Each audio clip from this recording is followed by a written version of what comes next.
bütün audiovizual kontent yaradan platformada mövcud olan bütün yayımçıları lisenziya şərti gətirmək, bu artıq qanunun konkret olaraq dövlətə biçdiyi çərçivənin aşmasıdır. Çünki dövlət yalnız ona konstitusiya ilə müəyyən olunan çərçivədə tənzimləmə hüququ verir. Məsələn, biz bilirik ki, təməl hüquqlar baxımından dövlətin iki tip öhdəliyi olur. Birinə müdaxilə edərək tənzimləmək, digərinə qarışmamaq.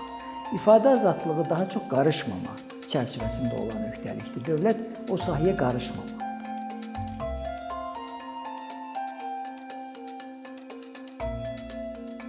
Əslində son günlər çox geniş ictimai müzakirənin olmasının birinci səbəbi odur ki, bu bütün cəmiyyəti əhatə edən bir məsələdir. Sadəcə kütləvi informasiya vasitələrini deyil.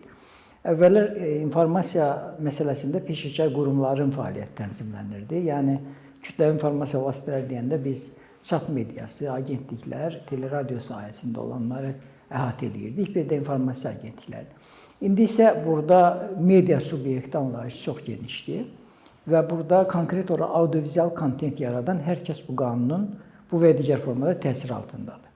Günümüzün bu 2.0 web texnologiyası elə bir şans verir ki, hər birimizin əlində mobil telefonlar var və biz onların üzərinə audiovizual kontent yaradır və eyni zamanda həm də yayıcı ola bilirik. Və bu qanunun da əslində altında yatan məntiq, hökumətin bu qanunu hazırlanmasındakı məntiq bu sahədə bir belə ciddi qarışıqlıq var və bu qarışıqlığı tənzimləmək lazımdır. Yəni, kim məlumat yayırsa biz onu bilməliyik və ona standart müəyyən etməliyik. Məqsəd budur əslində. Bu məqsəd nə qədər bizim universal dəyəri olan ifadə azadlığı ilə uzlaşır, uzlaşmır.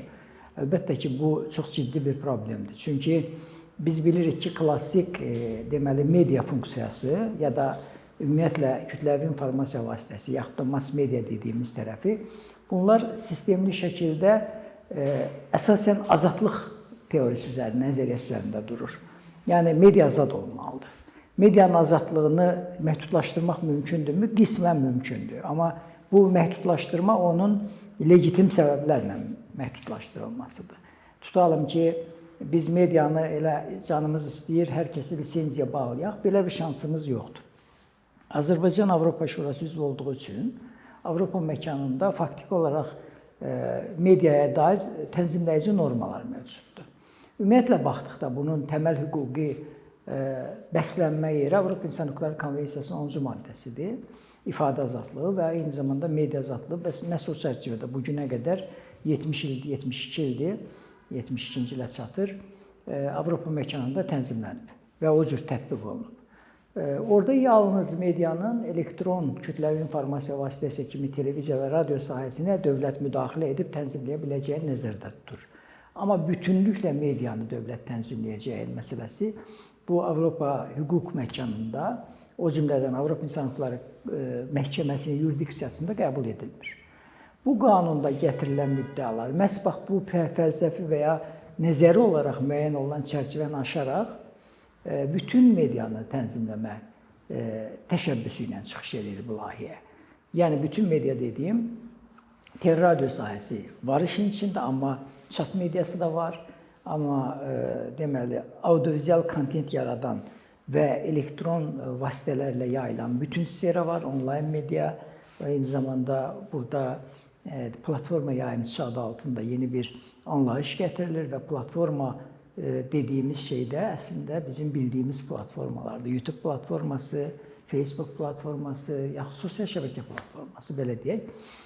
Və bunların bütününə kontent olaraq nəzarət etmə təşəbbüsü var işin içində. Hətta biraz daha irəli gedilib, baxmayaraq ki, rəsmi qurumlar və onların təmsilçiləri iddia edir ki, onların elə bir məqsədi yoxdur, onlar bütün internet medianı tənzimləmək istəmir. Amma o layihənin 30-cu maddəsinin 2-ci hissəsində konkret olaraq yazılıb, deməli, platforma yayımçıları lisenziya almalıdır. Bu o deməkdir ki, platforma yayımçısını da tərif edərkən deyirsə ki, audiovizual kontent yaradan hər kəs platforma yayımçısıdır və sonra da deyir ki, burada qanunun təsir dairəsi sadəcə iki şəxs arasında ötürülən informasiya şamil olunmur. Digər məqamda belə çıxır ki, hər kəsə şamil olunur. Bütün bunları üst-üstə qoyanda qanunun pis niyyətlə tətbiq etmək istəyən bir tərəf olursa, avtomatik olaraq heç bir lisenziya almayan tərəflərin hamısına bu şərti qoyaraq onlara məhdudiyyət gətirə biləcək. Təbii ki, bunu pozitiv və bu qanun biz bunu nəzərdə tutmuruq deməklə yetərli olmur. Sabah bugün onu deyənlər olmur. Sabah tətbiq edənlər daha sərt baxır məsələyə ya da daha hərfi oxuyur. Deyir ki, bu qanunda yazılıb, tutalım, bütün platforma yayımçılar lisenziya alır. Deməli, siz lisenziya almadan fəaliyyət göstərə bilməzsiniz. Burada ikinci bir sual çıxır qarşımıza. Hökumət ümumiyyətlə bu qanun layihəsi ilə nədən televiziya və radio sferası ilə digər mətbuatı kimi birləşdirib? Çünki biz bilirik ki, 2000-ci ildə biz Avropa Şurası ilə o daxil olma mərhələsində qanunvericiliyə yenidən baxdıq və bugünkü İTV haqqında qanunda mövcud olan televiziya, radio fəaliyyətini biz oradan ayırdıq və ona ayrıca qanun qoyduq. Eyni zamanda mətbuatı ayrıca elədik. Bunun səbəbi oydu ki, televiziya, radio sahəsi tənzimlənən sahədir, lisenziyalanan sahədir, amma digər sahə lisenziyalanan sahə deyil. Bu nədən bu belədir? Bunun deməli təməl hüquqi dayanağı budur ki, teleradio sahəsi Avropa İnsan Hüquqları Konvensiyasının 10-cu maddəsinin 2-ci hissəsi əsasında dövlətlər tərəfindən tənzimlənə bilir. Bunun da səbəbi var. İstənilən bu tip normaların doğuş səbəbinin arxasında yatan hüquqi gərəkçə, hüquqi məntiq və basqın sosial zərurət nədir? O var.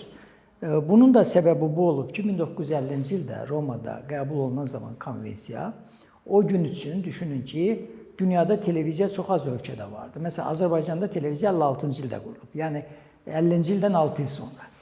Və çox məhdud olan bir resursun, çox mataq olan bir resursun dövlət tərəfindən tənzimlənməsinin məntiqi vardı ki, dövlət daha yaxşı tənzimləmə gətirsin, nə mənada dövlət məhdud resursu daha effektiv istifadə olunmanın yolunu göstərsin. Bugün üçün belə bir ehtiyac varmı? Bugün üçün o qədər də aktual deyil, məsələn, teleradio sahəsinin lisenziyalaşması. Nədən? Ona görə ki, bugün üçün digital, rəqəmsal texnologiyanın inkişafı imkan verir ki, bir tezlik resursunda hətta 32 dənə yayım verəsən. Yəni, bir yayımın içini parçalaya çoxlu aça bilirsən. Amma daha əvvəl belə deyildi. Analog yayımda, məsələn, siz bir yayımda yayım verirsə bir tezlikdə, ikincisini boş saxlamalıydınız. Onun sağın solun ki, biri o birinin yayımı vurmasın. Və beləliklə, məsələn, tutalım ki, bir radionun FM dalğasını düşünün. Əgər FM bugün üçün 87-dən 107-yə qədər olan məsafədə 20 dalğa varsa və bu 20 dalğanın siz analog yayımda eləsəniz, bir arayla sadəcə 10 yayımçı yarada bilirsiniz eyni məkanda. Halbuki bunun hər birində indi 32 yayım qoysanız, bu avtomatik olaraq 640 yayım deməkdir. Yəni, resurs birdən-birə şişib, genişlənib. Bu baxımdan hətta 50-ci ilin şərtləri ilə baxsaq, konvensiyanın ki, teleradio sahəsi tənzimlənməli idi, bugün üçün bunun aktuallığı daha azdır. Amma bu da yetərli deyil. Yəni, tamam, teleradio sahəsini əgər dövlət tənzimləmək istəyirsə, buna biz okey deyə bilərik. Çünki hüquqi baxımdan bunun hüququ var. Amma bunu aşaraq, bütün audiovizual kontent yaradan platformada mövcud olan bütün yayımçıları lisenziya şərti gətirmək, bu artıq qanunun konkret olaraq dövlətə biçdiyi çərçivənin aşmasıdır.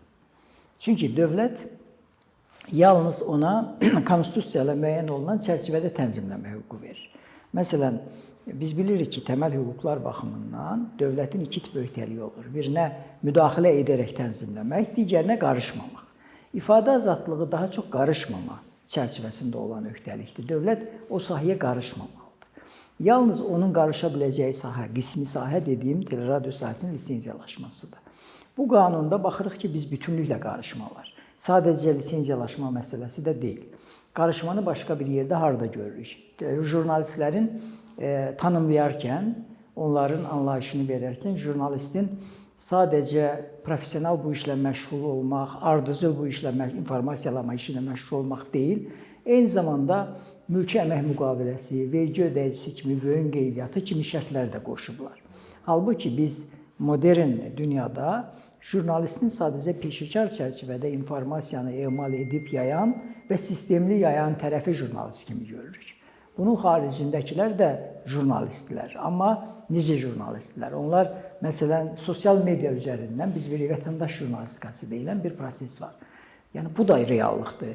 Biz bu gün üçün məsələn ənənəvi medianın auditoriyasından daha çox auditoriya toplayan vətəndaş jurnalistikası fərdlərini də görə bilirik. Uzağa getməyək. Bizim çox tanıdığımız məşhurlar var ki, onların Instagram hesabını 370 min, 360 min adam izləyə bilir. Məsələn, bir futbolçu Ronaldo bir status yazanda onu 370 milyon insan təqib etdiyi üçün görə bilir. Halbuki ya CNN-in o qədər izləyicisi yoxdur ya da nə bilim ən yaxşı Reuters'in o qədər bir mənalı olaraq qəbul edicisi yoxdur. Deməli, biz günün şərtlərində sözsüz ki, müəyyən çərçivələri düşünməliyik kontent baxımından. Amma bu kontent baxımından düşünərkən biz bunu lisenziyalaşma, icazə sistemi yox, biz ümumi prinsiplər baxımından toxuna biləcəyimiz, toxuna bilməyəcəyimiz məsələləri müəyyən etməliyik dövlət olaraq. Bu qanunda məsələn jurnalistlərə gətirilən o biçilən tələblər, onların kriteriyalarının müəyyən olunması. Məsələn, kimdir jurnalist? Öncə bu cür tanımlanır, vəyin olmalıdır, ya da mülki əmək müqaviləsi olmalıdır, ya da mülki müqaviləsi olmalıdır. Demək, 3 formada bu kimlənsə əməkdaşlıq edərkən iki tərəfli müqaviləyə getməlidir. Sonra nə tələb qoyur? Əgər siz bir başqa deyək ki, resursdan yayırsınızsa, hökmən onun müqaviləniz olmalıdır. Düşünün, siz CNN-də qarşınıza çox maraqlı bir məlumat çıxıb və götürüb onu yaymaq istəyirsiniz. Amma müqaviləniz yoxdur. O zaman siz qanunu pozmuş olasınız. Bütünlüklə o maraqlı məqalənin sadəcə 1/3-dən nəsə yaza bilər. Halbuki CNN onu açıq qoyub, hər kəs istifadə edə bilir. Siz onu CNN-də yazıldığını göstərərək, müəllif hüquqlarına hörmət göstərərək təkrar paylaşa bilərsiniz öz auditoriyanız üçün. Amma indiki bu qanun buna imkan vermir. Deyir ki, siz kimin məlumatını yayırsınızsa, onunla müqavilənizi təqdim eləməlisiniz. Bu faktiki olaraq Azərbaycan reallığında, Azərbaycan informasiya məkanında hardasa 80% informasiyanı yox etmək deməkdir. Götürüm. Çünki bu gün üçün özü orijinal xəbər yaradan tərəflər çox azdır. Bu və digər formada virtual informasiya dolaşır və biriləri ondan götürür, istinad edərək yayır və s. Bu aspekti bir digər problemdir. Başqa bir problem odur ki, məsələn, jurnalistlər üçün standart müəyyən olunubdur. Jurnalist reyestrə düşməlidir, dövlət reyestrinə ki, o jurnalistlərə tanınan akreditasiya olma ya da üstünlüklərdən faydalana bilsin. Bu o deməkdir ki, biz burada informasiya alan tərəfləri kateqorizə edirik. Birinci kateqoriya reyestrə düşənlər, digəri düşməyənlər. Reyestrə düşənlərə əlavə üstünlük verəcəyik. Bu əslində Konstitusiyanın 25-ci maddəsi bərabərlik hüququ, hər kəsin qanun qarşısında bərabərlik prinsipinə ziddir. Nədən? Çünki əgər jurnalist dediyiniz şəxs, tutalım ki, peşəkar bu işlə məşğul olan və davamlı bu işlə məşğul olan, müqaviləsi olandırsa, bunun hansısa formada reyestrdə olub-olmaması onun informasiyaya çıxış imkanında bir məhdudiyyəti çevrilməməlidir. Burada bunu görürük ki, çevrilir. Bir başqa problem məsələn, reyestrə düşəcək şəxslərin azı 3 il jurnalist təcrübəsinin, stajının olması. Normalda düşünün ki, universiteti qutarıb, 3-4 il universitetdə jurnalistikada oxuyub, yaxşı kontent yaratma öyrənib, yaxşı jurnalisti və siz onunla müqavilə bağladınız, amma onu reyestrə ala bilmirsiniz. Deməli, siz onu rəsmi tədbirlərə, ondan sonra mühüm tədbirlərdə informasiya toplamaya göndərə bilmirsiniz. Çünki onu reyestr qəbul etmir jurnalist kimi. Deyir, hələ 3 il yetişsin, sonra gələr bura.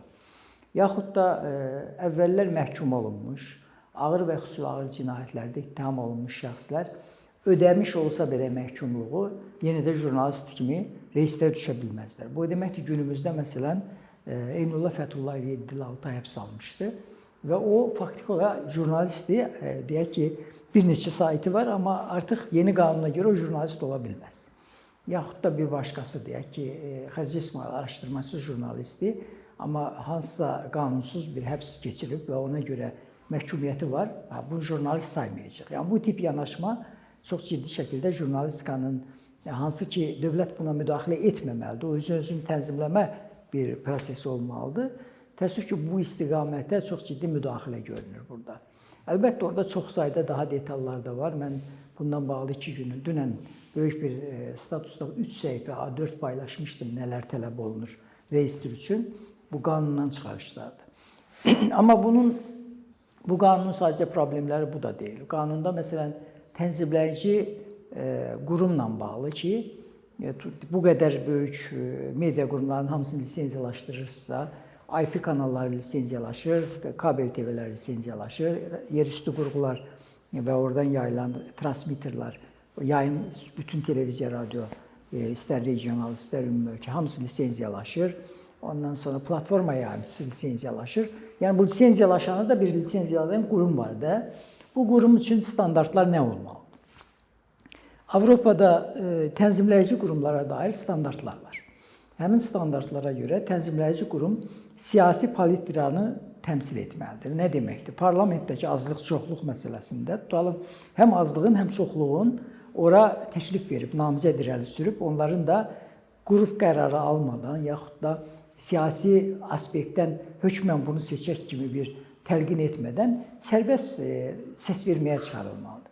Burada isə tam tərsi görürük ki, müvafiq icra hakimiyyəti orqanı kimi bunun hamısını prezident təyin edəcək. Yaxud bir başqa onun maliyyə müstəqilliyi. Burada o qurumun müstəqilliyi ilə bağlı sadəcə bir kəlmə var ki, yoxdur müstəqillikdə. Yazır ki, dövlət büdcəsindən maliyyələşir. Halbuki normalda bu tip qurumlar qanunvericilikdə çox ciddi bir maliyyələşmə mexanizmi nəzərdə tuta bilirlər. Məsələn, Gürcüstanda büdcənin bəlli bir 0,1% faizi nəzərdə tutulur ki, bu sistemli olaraq büdcə artırsa bu da artacaq. Türkiyədə məsələn bir neçə quruma yaxud da vergiyə əlavə olunmuş dəyərlər var ki, bu çərçivədə bilinir ki, bu qədər toplanacaqsa bu gedəcək RTÜK-ün büdcəsinə, Radio-Televizyon Üst Qurulunun yaxud da TRT-nin büdcəsinə, ictimai yayımda eyni prosedurdur. Yaxud Amerikada FCC, Federal Communication Commission, yəni bu və bir də Public Broadcasting Service, ictimai yayım xidmətinin maliyyələşmə məsələsi yenə dayanıqlı bir maliyyə sistemi nəzərdə tutur. Necə tutur? Günümüzün hökuməti müdaxilə etməsin deyə bu gün qəbul olunan büdcə 4 il sonra tətbiq olunur. O zaman artıq hakimiyyət dəyişmiş olur, mövcud ya da başqa prezident seçilir. Yəni günün siyasi müdaxilə şansı qalmır. Burada bu da nəzərdə tutulmayıb və bu istiqamətdə ciddi problemlər var. Ən ciddi problemlərdən biri, məsələn, 2 gün öncə yəqin siz müşahidə elədiniz, bir neçə jurnalisti prokurorluq çağırdı, inzibati cərmələndi, məsələn, Səxavət Məmməd cərmələndi, sonra 2 sayt hərəsi 1500 manat cərmələndi və bu cərmələnmələrin səbəbi nə idi? İnformasiyalaşdırma və informasiya mühafizəsi haqqında qanunda bir müddəə qoyublar ki, qanunla qadağan olunmuş məlumatları yayan cərmələnir. Amma heç kimsə bunun testini aparmır ki, o hansı məlumatdır ki, o qanunla qadağan olunub. Prokurorluq deyir ki, qanunla qadağan olmuş yaydın, məhkəmə də deyir, alıb bu sənin cərmən. Amma burada qanunla qadağan olmuş məlumatı kateqorizə etməliyik. Dövlət sirləri qanunla qadağan olunub. Əgər bu dövlət sirri yayıbsa, buyur cərmələ. Amma elə bir şey yoxdur, çünki dövlət sirri yaysa, o zaman buna dövlət sirrini yaymaya görə gərək Cinayət Məcəlləsinin 284-cü maddəsi ilə cinayət işi açılsın. Yaxud bir başqa, məsələn, şəxsiyyət sirləri var da, tutalım bu adam şəxsiyyət sirlərini yayıb. Yayıbsa, o zaman Cinayət Məcəlləsində buna ittiham irəli sürülməliydi, ondan sonra inzibati məsuliyyətdə paralel daşımalıydı. Amma burada elə bir test olmadan birbaşa tətbiq olunur. Yekun olaraq nə deyirəm? Yekun olaraq onu deyim ki, bu qanun layihəsi ciddi şəkildə yenidən üzərində hər bir maddənin ifadə şəkli baxımından işlənməli və elə hala gətirilməlidir ki, burada iki başlı ifadələr olmasın, burada media azadlığını təhdid edən məqamlar olmasın, burada ifadə azadlığı üçün müəyyən olunan məhdudiyyət çərçivəsindən daha artıq məhdudiyyət olmasın. Əlbəttə, burada özünü tənzimləmə funksiyası olan jurnalistika və qeyri-radio istisna olmaqla qeyri-elektron medianın tənzimlənməsi dövlətin əlində olmasın. Bu şərtlər olmadan bu qanunun qəbulu həm ölkə daxili hüquq norması baxımından Konstitusiyanın 50-ci maddəsinə və 47-ci maddəsinə ziddi, həm 71-ə ziddi, çünki parlamentin elə bir hüququ yoxdur ki, Konstitusiyaya zidd qanun qəbul etsin, həm beynəlxalq haqların hüquq qüvvəsini tənzimləyən 151-ci maddəyə ziddir, çünki biz beynəlxalq hüququn hamılıqla qəbul olunan bir çox konvensiyaların qəbul etmişik. Bunlar Avropada insan hüquqları və azadlıqlarına dair konvensiyadır, Birləşmiş Millətlərin mülki siyasi hüquqlara dair paktıdır. Həmin paktın 19-cu maddəsi deyir ki, heç bir dövlət sərhəddi olmadan hər kəs məlumatı toplaya bilər, yaya bilər, hazırlaya bilər. Amma burada baxırıq, məsələn, xarici medianın qeydiyyat məsələsi olsun, xarici medianın Azərbaycanda yayılan kontenti olsun, müdaxilələr nəzərdə tutulur. Digər Avropa Konvensiyasının 10-cu maddəsi deyir ki, yalnız milli təhlükəsizlik mənafeləri əleyhinə olan, ictimai asayişin qorunması əleyhinə olan, şəxsi həyat sirlərinin və ya şəxsin ləyaqətinə və şərəfinə toxunan məlumatlar aspektindən olan, dövlət sirləri və digər qanunla qorulan sirlər, yaxud ictimai sağlamlığın və mənəviyyatın əleyhinə olan, yaxud məhkəmənin nüfuzunun əleyhinə olan məhdudiyyətlər tətbiq edilə bilər. Amma bu demokratik cəmiyyətdə zəruri ölçüdə və miqdarda olmalıdır.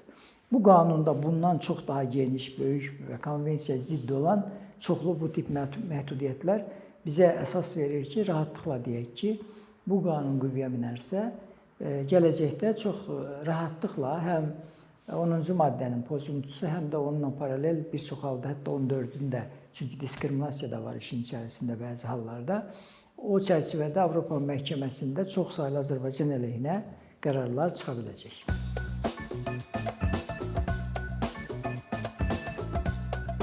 Bir neçə ildir ki, əkinçi olaraq Azərbaycanlı izləyicilərin hər zaman faydalana biləcəyi, keyfiyyətli və ən əsas ödənişsiz kontent hazırlamağa çalışırıq. İndiyədək təqdim etdiyimiz onlarla animasiya və yüzlərlə çəkilişlər tələbələrin, mütəxəssislərin, müəllimlərin və ümumiyyətlə yeni mövzulardan xəbərdar olmaq istəyən çox sayda insanın marağına səbəb olub.